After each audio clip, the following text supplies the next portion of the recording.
get paid for it.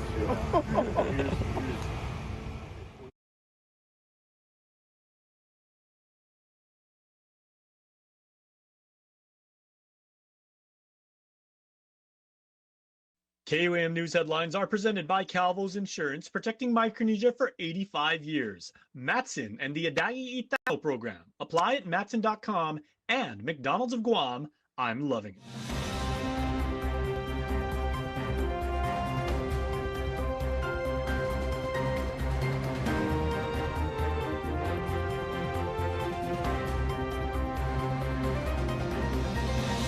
Ahead on KUAM News Primetime. Can you legislate identity? Guam lawmakers face questions about language, culture, and the limits of legal authority during session as they consider Bill number 218. I'm Nevaeh Anderson with more on this next. Tax system troubles raising concerns. The administration says its priority is clear: make the system work while protecting taxpayers and ensuring accountability. A local project is proving that the work of a queen goes far beyond the crown and sash. It's about being deeply rooted in culture and community. I'm Destiny Cruz-Lingus with more from some of the minds behind the project coming up. Good evening, Guam. Biba Mes Tomorrow and half a day to all of you. I'm Jason Salas here in the KUAM newsroom, broadcasting to Guamanians worldwide. We thank you for watching tonight. Here are your top stories. Well, as our island community celebrates Tomorrow culture, lawmakers debate how that identity should be reflected in public. More of the materials expected later this week. With supply levels now stabilizing, elective surgeries that were temporary put on hold have resumed. Hospital officials say they continue to closely monitor oxygen levels and operations to ensure patient safety and continuity of care.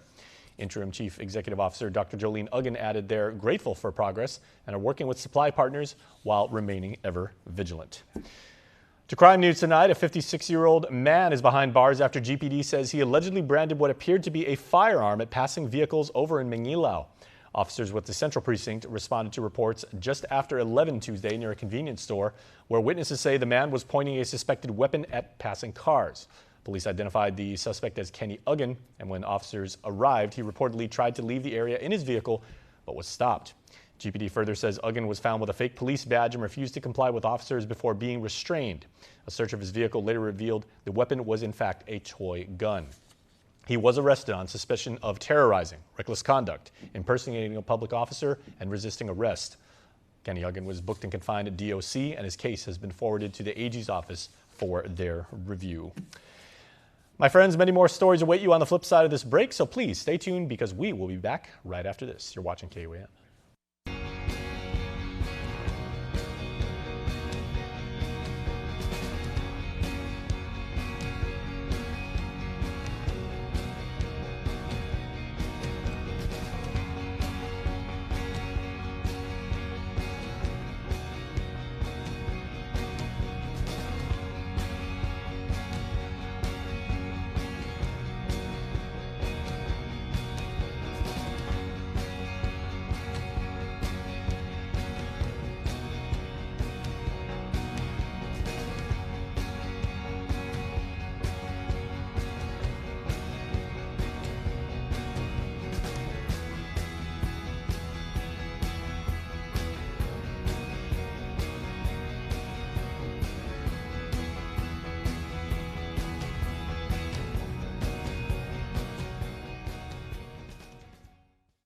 Spring is here, and it's blooming with savings at Kmart Guam. Step into the season with fresh styles for the whole family. Tackle your spring to-do list with tools for every project. Get everything you need to be spring ready. Find it all this season at Kmart Guam. Now it pays to spread the Better Together experience. With our brand new referral program, you can earn up to $150 in account credits for every referral you bring in. That's right, family, neighbors, friends, even your coworkers. Just pass them your account name and account number. When they sign up for Docomo Pacific service and drop your info, cha-ching! Credit applied. So spread the word and start stacking those savings. Additional conditions may apply. Docomo Pacific, we're better together. I grew up on Guam. Sports shaped who I am, but representing our island on the national basketball team taught me the importance of community. After 10 years in Hawaii, working at Bank of Hawaii, I came home to give back and to lead. At Bank of Hawaii, we're passionate about helping everyone in our community. create a better life for themselves and their families to reach their possible. I'm Mike Sakazaki, and I can't wait to help you reach yours. Anything's possible. Reach your possible with Bank of Hawaii. You're watching Primetime, everybody. Welcome back once again. I'm Jason Salas. Well, in just a few days, a local video project surged past 110,000 views on social media, striking a chord and spotlighting the undeniable power of representation. KUAM's own Destiny Cruz-Langus, one of the former beauty queens in the project, shares this next story. Beyond the glitz and glamour, becoming a pageant title holder is about far more than wearing a crown and sash. It's about representing the place you call home, sharing its stories, its people, and its identity on the world stage. It's a responsibility many former Miss Guams understand deeply as they reflect on identity in a recently released video project, one that explores a central question: what does it truly mean to represent Guam? To represent Guam means carrying the island's grace, strength, and culture with pride. Guam is us and we are Guam. At the international pageant, we are not addressed by our names, but by the country we represent. In essence, how we look, how we act, what we say, and what we do is a reflection of our island, our culture, and our people. The video comes on the heels of the recent controversy surrounding the appointment of Miss International Guam, a title holder who reportedly had no ties to the island. The situation sparking thoughtful dialogue across social media about connection, culture, and what authentic representation looks like for the island, with voices like former Miss Guam Cinda Labad helping to shape the conversation. However, when it comes to the island of Guam, an island as small as ours, a voice that has been oppressed for so many years, representation matters. And while the appointed title holder ultimately stepped down, choosing not to compete and even issuing a public apology, the moment continued to inspire reflection. Local creatives behind the video say their goal was not to criticize, but to uplift, using the moment as an opportunity to highlight the voices and experiences of women who have represented Guam with pride and inspire a new generation. Media makeup artist Michelle and award-winning filmmaker Brian Munya are among the minds behind the project. The intention was to respond to the controversy, but she respectfully stepped down, and so now it was just like, well, do we still need to respond because she stepped down? And I was like, you know what, these queens deserve to be, you know, shown and highlighted and acknowledged and honored. I didn't want to respond in a way that was like disrespectful. I sort of wanted to like, okay, this happened, what do we do now? And so I had an idea, like, I think we need to show, you know, remind Guam that we had amazing queens, you know, in the past, and we can have amazing queens in the future that have ties and, you know, to Guam and that are from here and that know the culture and the heritage. And for filmmaker Brian Munya, the message extends beyond the moment, focusing on the lasting impact of representation and the responsibility that comes with it. It's about really the crown you wear for everyone. It's not just for yourself. And I think that the video hit home, like, especially this many years later, some of you were just like, I've never touched that crown, but some of you, you're becoming a mom, some have families, some have just moved on with their lives, but they're all doing significant things. And I think that's very important to see that there's an after, even after the crown. And as the door remains open for major pageant franchises to make their return to the island scene, the community is making it clear they're ready. Reporting for KUAM News, I'm Destiny Cruz-Langus. All right, that's our Destiny. Well done, Your Highness. Okay, well, if you happen to see a large group of over 100 high schoolers and active duty airmen trekking along Marine Corps Drive recently, you did witness selfless service and proper teamwork. The JFK Air Force Junior ROTC program conducted their annual 14-mile Bataan Memorial March, honoring the thousands of American and Filipino lives lost in the PI during World War II. It's a 14-mile march the battalion does every year and began at Ipoh Beach Park, then headed south all the way down to Adelup and then back to Ipoh. Well, in recreational news, chess is a game that by its nature is a battle of wits requiring patience, improvisation, and tact, and being able to recognize patterns and see 3 moves ahead of your opponent. And these skills were fully put to the test up in Bridal as the Guam Chess Federation held its National Open Championships recently, with players of all ages squaring off an intense competition. Champions were awarded in several categories, with more events planned just for youth. So, very well-deserved congratulations to all of the entrants and especially the winners in the men's, women's, seniors, youth, and junior divisions. Elsewhere tonight, the GCA Trades Academy is opening its doors to a new career path with the launch of its professional painting program, giving Guam residents the opportunity to gain hands-on skills in the construction industry.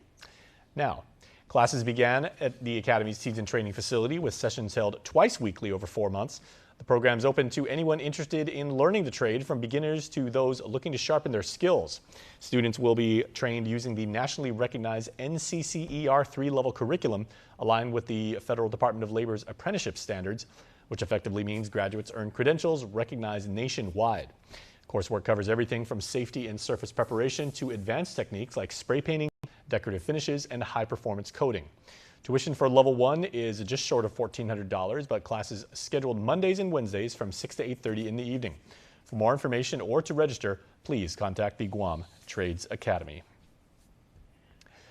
Well, love was definitely in the air this past weekend at the Road to I Do Bridal Expo over at the Leo Palace in Menengan, bringing together couples, vendors, and wedding professionals all under a single roof. It was quite the immersive event, giving soon-to-be brides and grooms a chance to plan their big day from start to finish, featuring everything from floral arrangements and decor to photography, gowns, jewelry, and catering services. Attendees also connected directly with trusted wedding experts, gathering ideas and inspos. Yes, I said that, to help bring their dream celebrations to life. And adding to the excitement, a grand prize giveaway offered one lucky guest an all-expense-paid wedding or event banquet at the Leo Palace, including exclusive use of the chapel and a fully decorated backdrop for up to 30 guests. Organizers say the goal was to create a one-stop experience for couples, bringing their wedding journeys, making planning easier, more personalized, and unforgettable. I got to find out about what's the thing with like guys wearing like black rings now when they get married. That's super, super cool. I like that. All right, moving on in our rundown. There is a really cool event going on this weekend over in Tidsen that's completely free to attend, fun for the entire family, and delivering immeasurable entertainment and possibly a lucrative career. Wings in Paradise is being put on by Women in Aviation and the Business and Technology Charter School, showcasing the various career pathways available in aviation. There's a full interview segment on YouTube, but here's a sneak peek of what you are going to experience.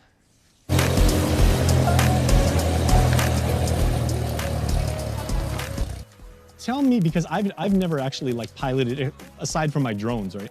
I don't know what the freedom and the exhilaration and the rush, if you will, right, ladies, of actually being up there and flying and, you know, like knowing what the birds feel and everything like that. What is that feeling when you finally like take off, you do all your safety checks and everything like that, and you're finally up there and coasting? What about flight? How does that make you feel? I think honestly, to me, I'm really thankful that I have the privilege to fly, and I really love seeing new perspectives, whether it's sunsets or whether it's night, you know, and honestly, I think I'm really blessed to have this opportunity. How about you, Tassi? Man, just even watching that plane take off right now, I love it. Everything about aviation is just amazing to me. So the feeling of just taking off, honestly, it feels like second nature to me. It's just beautiful when you feel the weight like lifting. It's just perfect. I really want to drive that point home about how awesome women are in this industry, because some of the best, again, commuter pilots I know, some of the best fighter pilots I know and that I've had the chance to interview over the years are females, and they're wonderful ambassadors for the industry. It's true. Like, being a woman in aviation, like I feel so proud to see so many awesome women that are not only just pilots, but also mechanics and deal with like ground handling, and also our flight attendants. But our Women in Aviation event, yes, it's Women in Aviation that's putting it on, and we want to encourage the youth and everybody to be able to join, specifically women, but it's not only for them, right? It's for everybody. We want to include the community in this part of our lives and let them see kind of what things are going to be like behind the scenes, things that they don't normally get to see every day, bringing them into our world.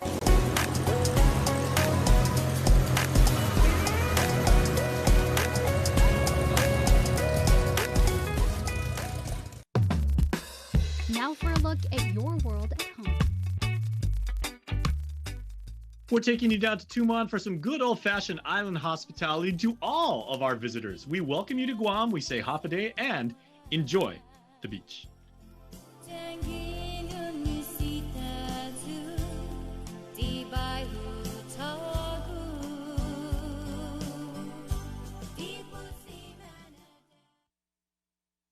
Now, for a limited time, get our largest pizza at our lowest price. Just $9.99 for our classic New York-style pizza. It's 30% larger than our large, and at only $9.99 for carryout. Don't wait. Order now at your Island Pizza Hut.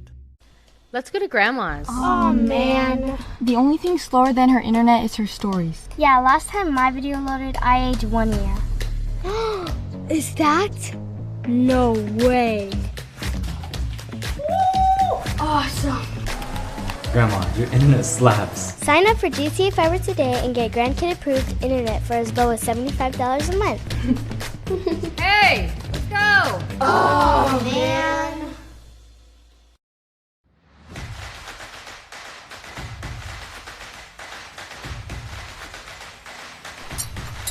Tonight's sports feature is brought to you by Cars Plus.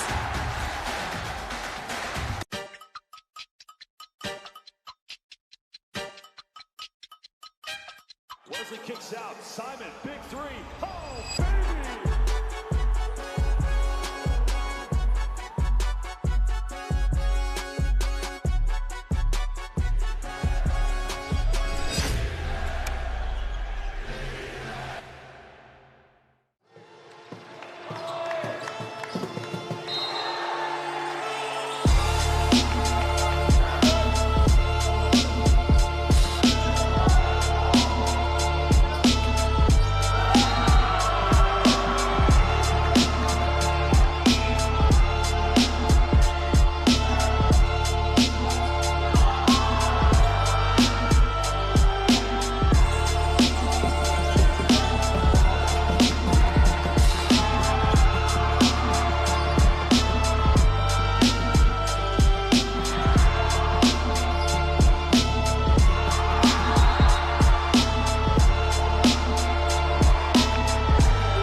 Wesley kicks out. Simon, big three.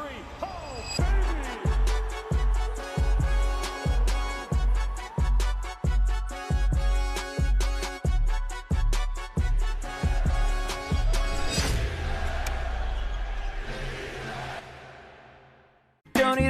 afraid, keep the smile on your face. The moments you can't replace, and I'll be around. Whoa. You can count on me. You can count on me for life. Wherever life takes you, we're always here for you. Calvo's Insurance. Count on us for life. Freedom, that's a cheap thing. Freedom to ignore this, that's a cheap thing. Sacrificing facial hair to nature and involuntary blood donations, cheap things. No one signs up for an 800-pound bear chase. But if it happens, cheap thing. VIP parking, exfoliating, treating gravity like a suggestion, saying, it'll dry. Free-range parenting, forgetting if that's a moose or an elk, all cheap things. Remembering without saying it, couldn't be more of a cheap thing. Sweating your tail off, freezing your tail off, an American saving another American's tail. Cheap things. Making a cheap vehicle for only people with cash like him? Not a cheap thing. Or confusing capability with unaffordability? No, not a cheap thing. Making adventure affordable? Now that's a cheap thing. So we're bringing you more cheap things this year, because cheap things should be everyone's thing. News Bites is brought to you by Docomo Pacific Better Together, Fresco Clothing, original custom design apparel of Guam and the Marianas. Bring your clubs, bring your cleats, bring those really cool visors, and bring your game and bring your heart, right? Because the 13th Guam Women's Chamber of Club Golf Party Tournament is happening down at CCP in God's country in Talafofo. It's amazing. Make sure to get the early bird pricing, everybody, because this tournament is super fun. The women of the Guam Women's Chamber of Commerce have an amazing course for you, and it's going to help them continue their programs, projects, entrepreneurships, and scholarship opportunities. This is super awesome. Easter egg hunt is right around the corner, everybody, and right up in Dedido at Lenso Park, right around the Santa Barbara Loop, right? The mayor's office is going to have a wonderful annual Easter egg hunt. And they put out, I think the last time they said, the mayor said they put out like, over 500 eggs, like the plastic ones, the real ones, and everything. It is super awesome, so make sure to go there. Take videos too, post them on social media, because Dedido is awesome like that. All right, the GMH Volunteers Association Charity Ball is happening, and we need to make sure that our Pink Ladies can support our hospital. So make sure to go to Gupa Corrida, get your tickets, buy an entire table, and let's help these wonderful women continue to help our hospital, because lives literally depend on it. All right, and then put me in, coach. I'm ready to play. I've been waiting all summer to actually say that. And you know what? Opening day is coming here on the 27th. We got baseball, everybody. Major League Baseball. In fact, Pirates at the Nets and the D-backs are traveling to the defending world champion LA Dodgers in Chavez Ravine. Woo! We got a whole slew of America's pastime. Hardball. Yo! That's going yard. All right, birthday's coming up next.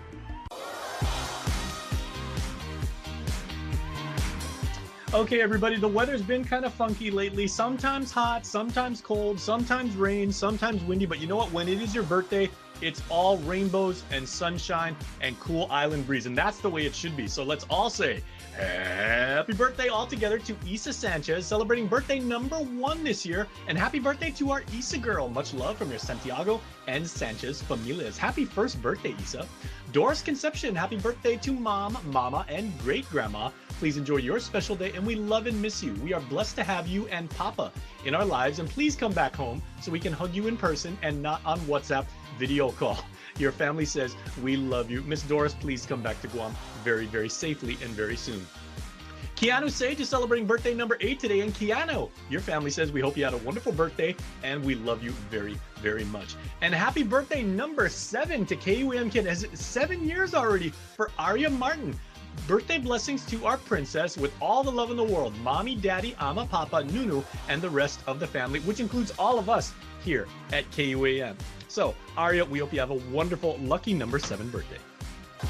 Want to wish your special someone a happy birthday? Just click the QR code here on your screen or email birthdayclub@kuam.com.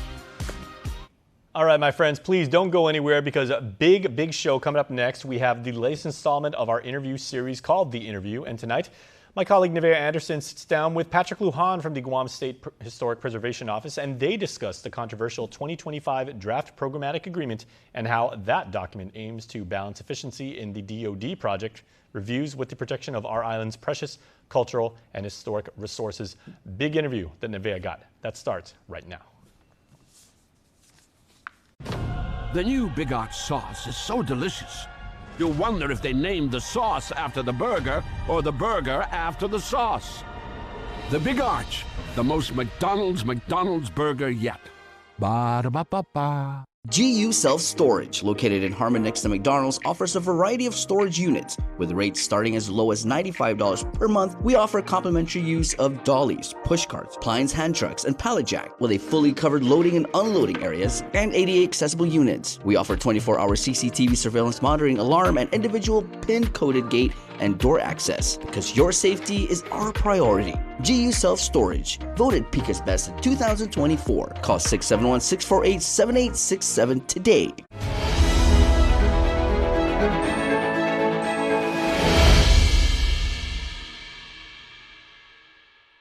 Half a day and welcome to this installment of the interview where we dive in depth on topics with newsmakers in our community. I'm Nevaeh Anderson, and tonight we're joined by Mr. Patrick Lujan, the administrator of the Guam State Historic Preservation Office. Thank you so much for being here tonight. Oh, thanks for having me.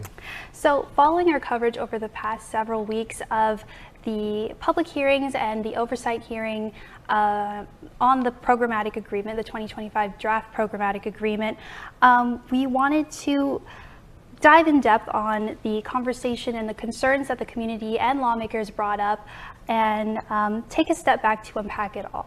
Sure. Again, it's been a topic of discussion over the last month or so, but it's a live document that we're trying to upgrade and improve.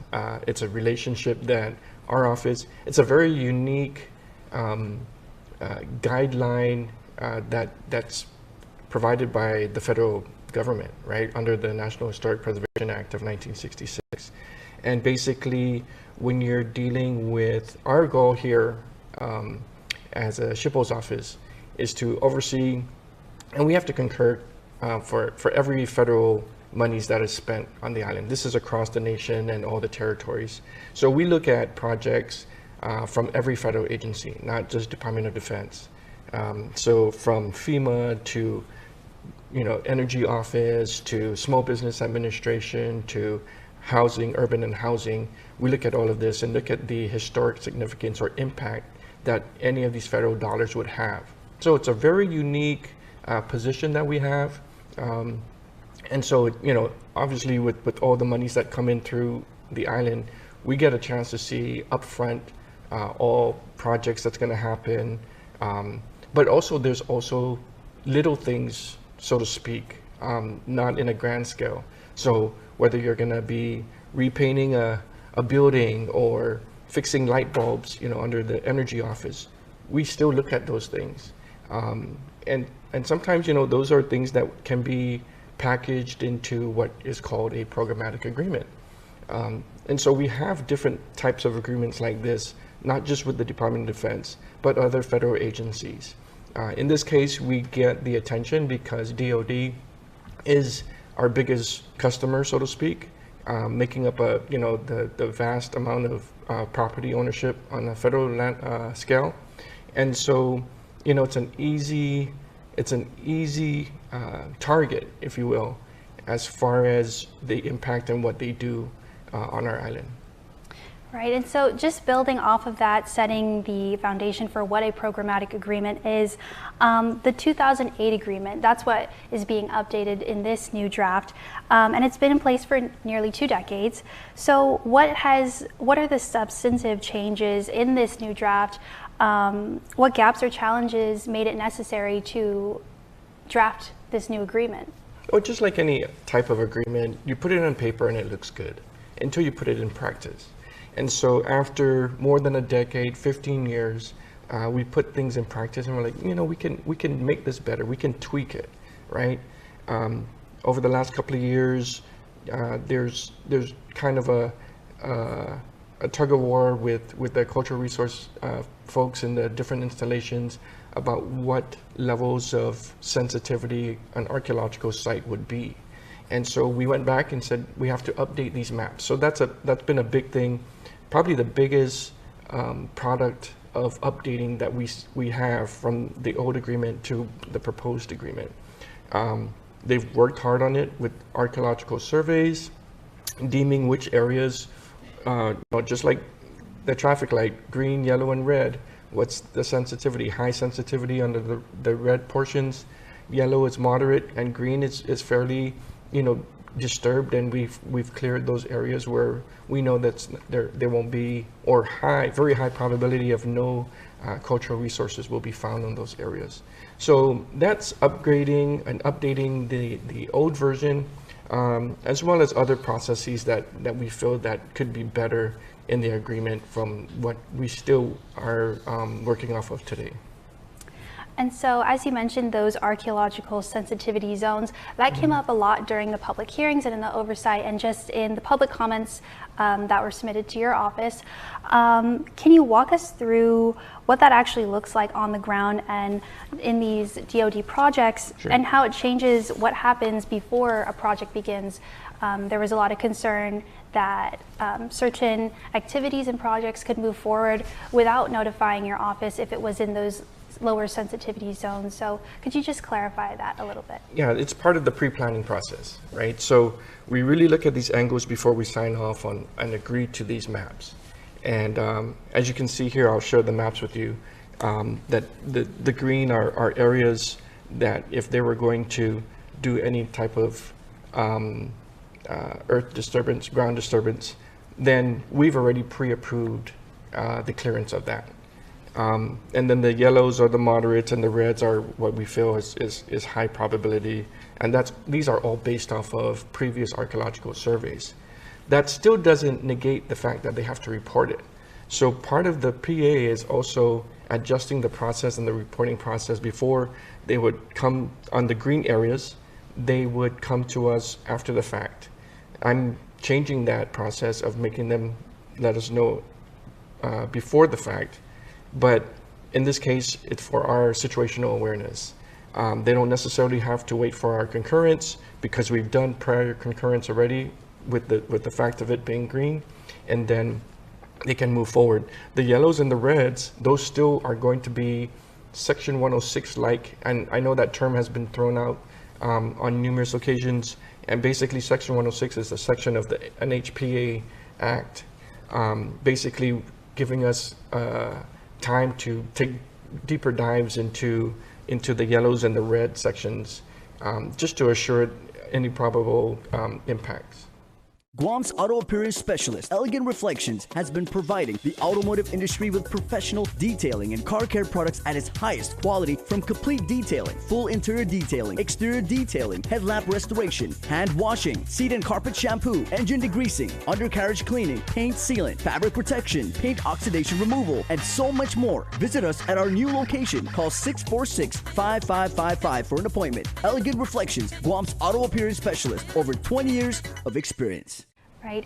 Thank you for clarifying that. Another concern that people had was that the appendices that include these sensitivity maps weren't made publicly available at the time, and so people felt that there was not an opportunity to see the full picture, but they were being asked to weigh in.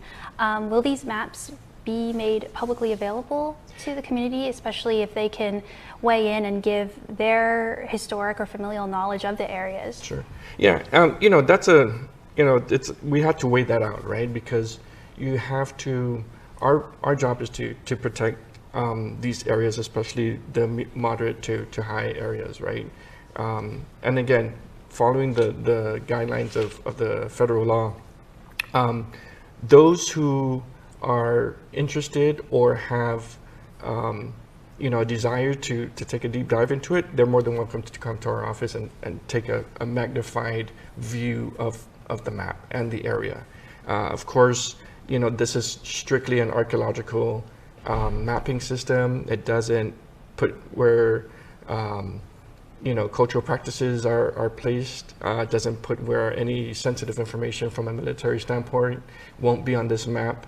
But I've offered those who are of great interest, and usually it's researchers, right? Archaeological researchers, archaeologists, that will come into our office, review prior surveys, look at different maps, look at the GIS system, try to avoid, planners, right? So those from the DoD level will look at, what is there and what are their plans there, and try to avoid these areas.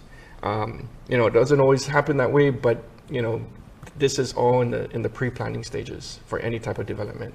And again, I know I've read that this is a development versus preservation, or progress versus preservation, and that's exactly what it is. And it's a tough situation that we sit in, but we cannot stop progress. That's not our job. Our job is to make sure that we identify what is there from a historic standpoint, from a cultural resource standpoint, see how we can mitigate any type of impact, and preserve what possibly is there. Working in collaboration with whoever the landowner is, whether it's a federal agency, DoD, a private landowner. If it was your property, we'd be approaching it the same way, working with the landowner. And so just speaking of that term, like pre-development and pre-planning, one of the themes that we've been hearing about with this programmatic agreement is efficiency and streamlining the review process. So how do you ensure that moving projects faster doesn't come at the risk of damaging cultural and historic sites? I know you said these maps are a big help in that, but are there any other resources or pathways that your office or Joint Region Marianas is taking to ensure that efficiency doesn't come before preservation? Yeah, I believe this is efficiency, and I think there's a misnomer as far as this is going to expedite or make things faster. Not necessarily, right? It's just it's a smoother path that's actually encouraged from a federal level when you have these large scale properties or type of projects. So we don't see it as a system to expedite projects. It's streamlining, yes, in terms of identifying like we call it low to no probability. And so those are things that generally we again, on the pre-planning stage, we can check off and approve. And it's a concept that's been done with other federal agencies, not only DoD. It's a concept that we're trying to develop with other agencies within the government of Guam, right? And talking with GWA, they have a huge project coming up with their sewer lines in the next 5 years. And they want to sit down on the table and says, Patrick, can we look at the maps? Can we look at doing the pre-planning now? And so we can pre-approve these areas. So when time comes for these projects and US EPA starts to drop the funds for GWA, they've done all of their homework. They've done their reviews, and we've approved it. We've pre-approved it. When that time comes, boom, they can go off with their project. So it's not just DoD that we do these types of pre-planning and working in agreement with. We're in the midst of developing something with GWA, for example.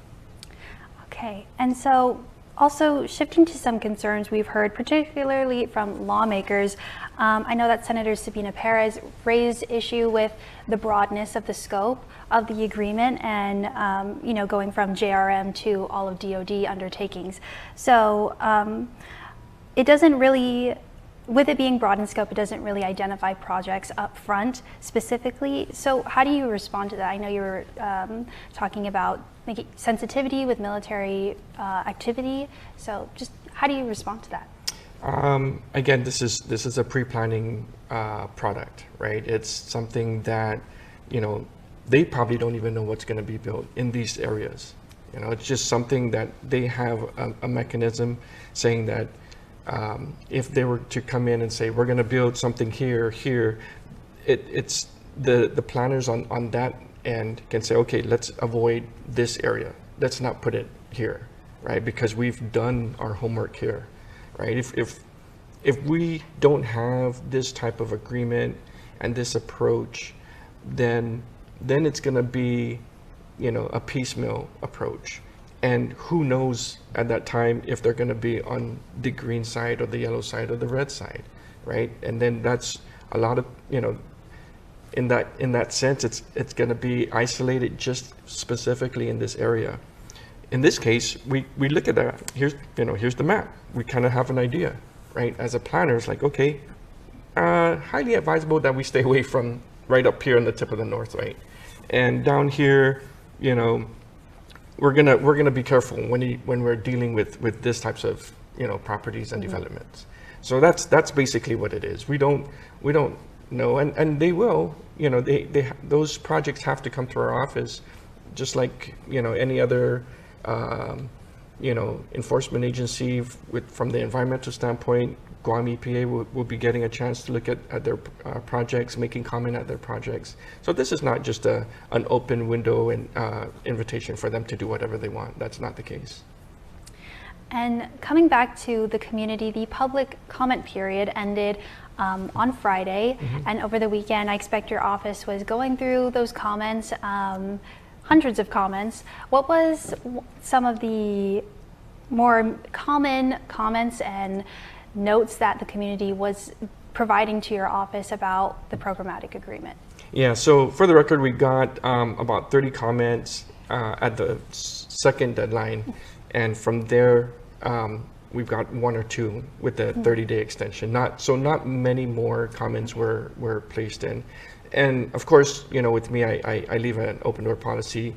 They're free to make comment whenever they want. Even if we do update this and we sign off on it, there's always amending clauses that if somebody drops an idea or finds something that's very obvious, of course we'll change it, for the sake of good partnership and betterment for the island. The thought of more transparency, I think we've done that with 105 days of public comment. To my understanding, that's the longest public comment in any type of open review for nationwide. However, we did pick up some things, right, that we should do better, and we're going to do that. We're looking at it. They want more transparency of what projects are going on. We intend to do that. I've mentioned that in the last public hearing, whether it's through a website and putting on all the Section 106 reviews on a weekly basis. I'm open to doing that.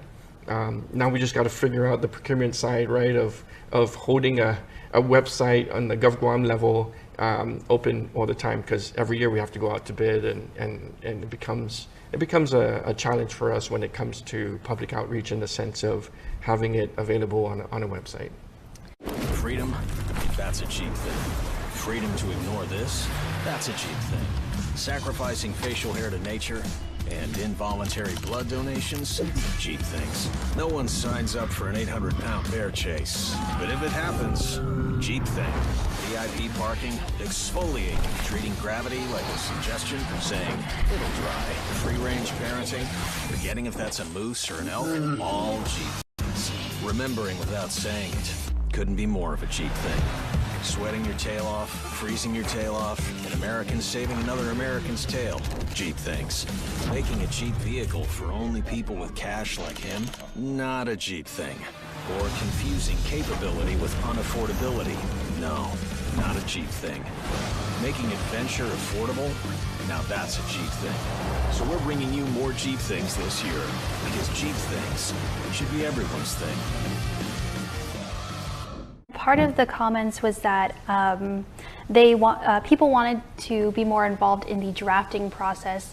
Again, what are your thoughts on having the community involved from the very start? Even lawmakers brought this up, rather than just coming to them once the draft is complete. I mean, those are different perspectives and opinions that I respect. I believe that the way we've done it, getting the subject matter experts involved, developing and massaging a product that would be suitable and comfortable in what we do on a daily basis, and then giving it out to the public for review was just a different angle as what they anticipated.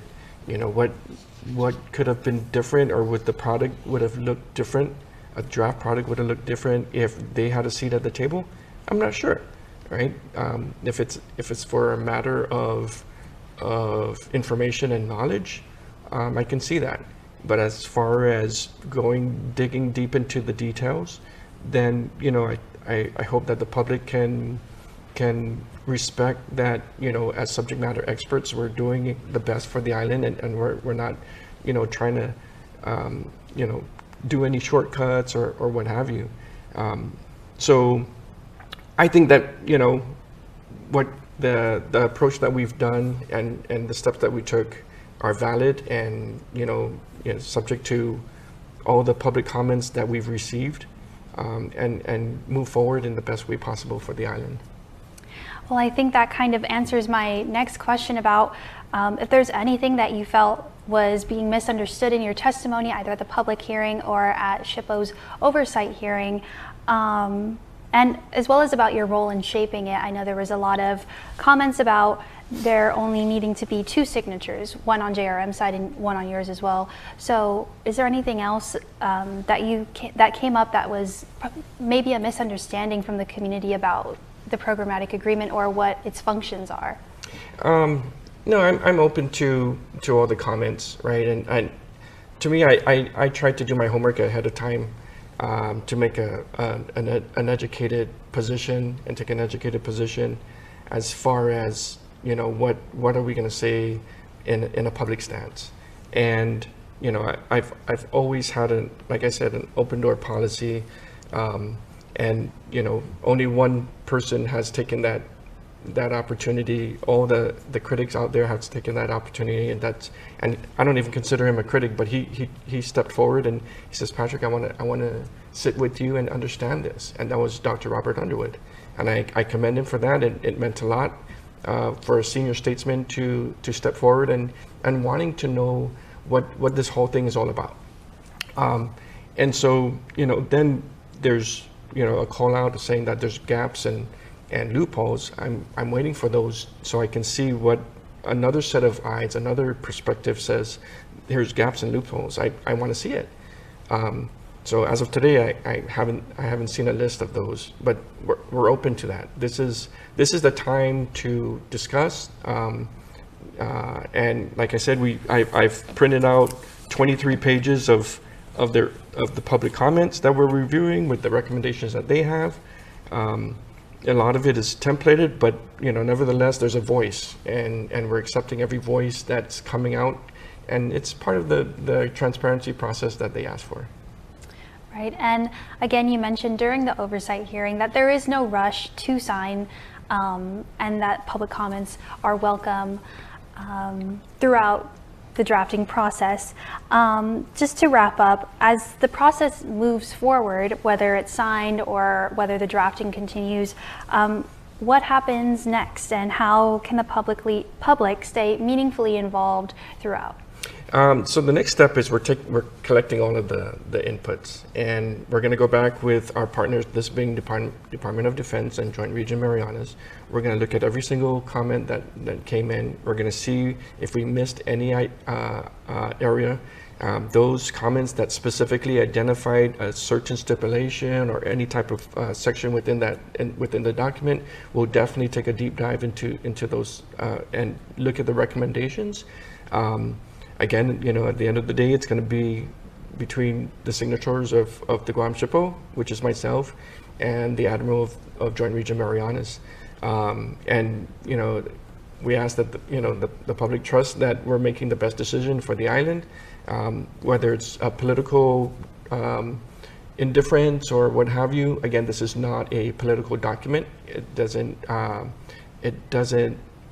put us in any type of political status or make any political status implications. It's totally an archaeological operational guide. And so we'll look at that. I promised a roundtable from Senator Taitagui. We'll provide that in a week or so as we massage updated version. But the intent is shortly thereafter that we move on and carry on with a brand new signed PA. Well, thank you so much for being here and for answering my questions, as well as for making yourself available to the public and being accepting of their concerns and of the critical work that your office does for the island. No, thanks for having me. And it, platforms like this allows the message to get out.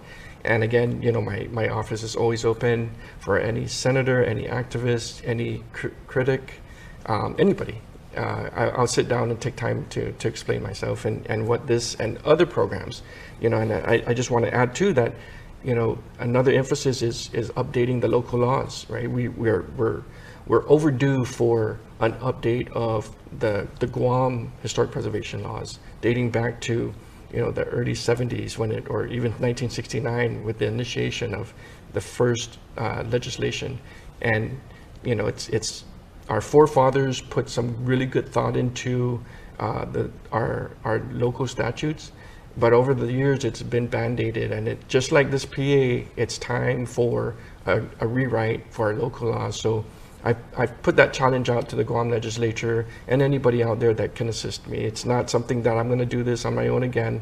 We'll probably send out another public comment period because we do have a draft for an updated version for local laws. And I hope that we have that same energy that we have for this PA, that we can take that same type of energy and focus on our local laws and make that even better. Well, thank you again, and hopefully again that this platform will push that message out along with updating our public laws. Great, thanks for having me. Thank you so much. And that wraps up your primetime show. Thanks for watching. Have a safe evening.